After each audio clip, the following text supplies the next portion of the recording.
La parole à Monsieur Philippe Bas pour le groupe UMP.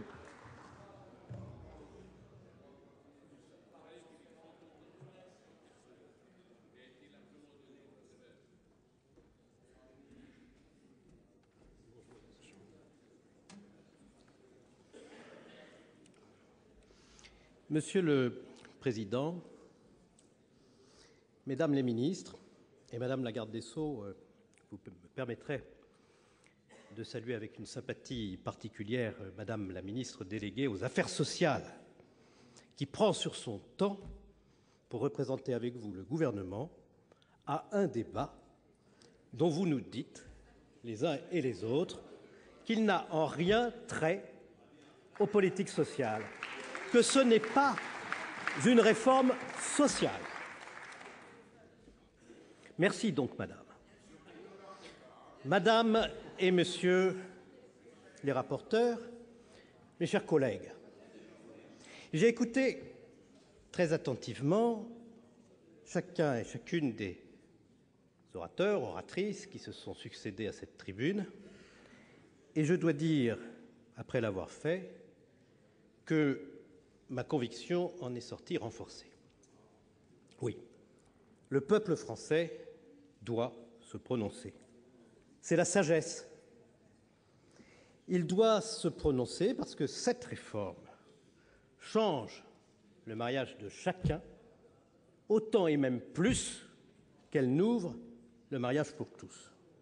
Elle change la conception légale de la filiation, elle change la notion juridique de la parenté, elle nous engage, elle engage chacune et chacun d'entre nous dans notre vie familiale. Elle propose un modèle juridique pour traiter de situations différentes.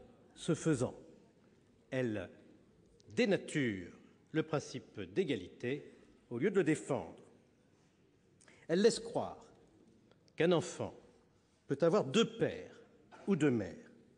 Elle reconnaît ainsi une parenté d'intention à l'égal de toute parenté maternelle ou paternelle. Cette construction du cœur et de l'esprit ne correspond à aucune réalité anthropologique. Elle méconnaît l'importance essentielle de la filiation biologique, elle nie le caractère fondateur de l'altérité sexuelle à l'origine de toute vie. Elle entre, en matière de filiation, dans une fiction juridique, pour reprendre l'excellente expression de notre collègue Milan. Elle substitue le volontarisme de la loi à la réalité des familles sous toutes leurs formes. Dans cette réforme, tout semble avoir été décidé avant d'avoir été étudié. Vous n'avez envisagé aucune solution alternative, créant un cadre stable pour organiser la vie des couples de même sexe, en ne permettant pas d'être parent sans être ni père ni mère.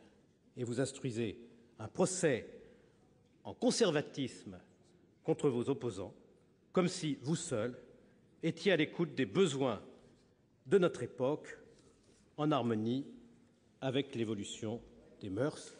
La part de chacun pourtant, comme l'a fait hier M. Baillet excellemment, doit être reconnue dans toutes les grandes lois qui ont fait grandir les droits des Français. Nous revendiquons autant que vous progrès et humanisme, et c'est d'ailleurs précisément au nom de ces valeurs que nous combattons votre réforme. Plusieurs orateurs de la majorité ont réduit l'opposition à votre réforme, madame la garde des Sceaux, madame la ministre déléguée aux Affaires sociales, à celle de l'Église catholique, comme si un tel argument valait disqualification. Les représentants des autres religions chrétiennes, comme de nombreux religieux juifs ou musulmans, se sont pourtant prononcés dans le même sens, et toutes ces grandes voix qui s'expriment au nom de l'idée qu'elles se font du bien de l'homme ont pourtant bien le droit légitime d'éclairer la réflexion des Français sur des questions dont nos débats montrent à quel point elles sont complexes et controversées. Enfin, il est désolant de voir le débat si souvent rétréci par ceux qui n'entrevoient décidément aucun autre ressort possible que l'homophobie pour expliquer toute opposition à l'égard de votre projet. Ce n'est pas seulement stupide, c'est insultant. Quelle condescendance pour tous les Français qui ne veulent que débattre démocratiquement et rechercher des solutions d'intérêt général en ayant seulement à l'esprit l'intérêt supérieur de l'enfant à naître. Faites confiance, s'il vous plaît, à nos compatriotes. Les Français, dans leur ensemble, M. Anziani l'a d'ailleurs rappelé tout à l'heure, ne sont pas homophobes, pas plus qu'ils ne sont racistes, antisémites, islamophobes. Il est vain, il est affligeant de vouloir les diviser sur ce point en exerçant une sorte de police du vocabulaire et de la pensée qui prétend s'opposer à l'expression des désaccords en répandant le soupçon sur ceux qui les expriment. J'ai le regret de dire que c'est une méthode sectaire. Elle vise à atteindre le contradicteur plutôt qu'à répondre à la contradiction. Il ne faut pas se tromper de débat. La question posée à travers cette réforme n'est nullement celle de l'homosexualité et de sa reconnaissance par la société, c'est la question des fondements d'une nouvelle forme de parenté exercée ensemble par deux personnes de même sexe liées par leur amour. La difficulté que nous rencontrons, c'est ce constat que les enfants auxquels la réforme prétend donner deux parents de même sexe resteront orphelins de père ou de mère. La loi ne doit pas, elle ne peut pas reposer sur l'idée qu'il ne leur manquerait rien, quelles que soient les qualités éducatives du foyer dans lequel ces enfants grandiront, quel que soit l'amour qu'ils recevront. Nul ne peut ignorer cette incomplétude. Ce n'est pas dans le déni que nous pouvons construire un cadre harmonieux pour le développement de l'enfant au foyer de deux personnes de même sexe. Il faut un référendum. Vous qui vous réclamez si souvent des sondages quand ils vous arrangent, ce qui devient assez rare, il est vrai. Vous qui vous prévalez du vote des Français à l'élection présidentielle, vous ne devriez pas craindre le verdict du suffrage universel.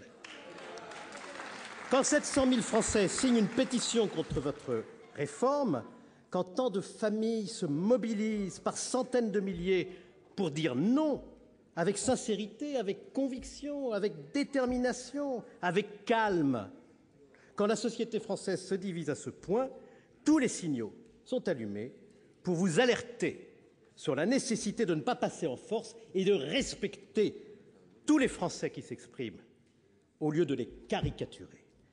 Mais en réalité, vous le savez bien, il n'y a pas en France depuis 30 ans une seule réforme qui ait suscité une telle opposition populaire, une telle division entre Français, au moment où il serait pourtant si nécessaire de les rassembler pour surmonter nos difficultés économiques et sociales et la crise morale dans laquelle notre pays et notre démocratie sont hélas plongés.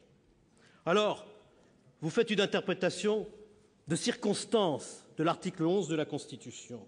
Une discussion est sans doute possible, mais cette réforme est bien relative à la politique sociale comme l'article 11 l'exige dans la longue histoire de la Ve République.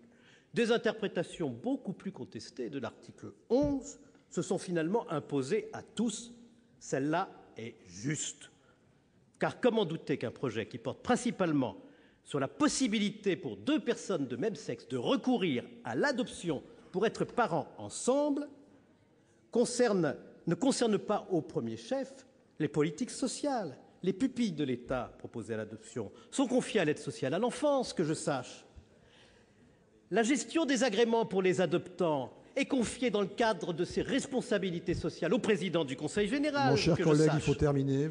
Cette loi est bien, en grande partie, une loi de protection sociale, de protection de l'enfance, et elle est donc bien dans le cadre de l'article 11 de notre Constitution.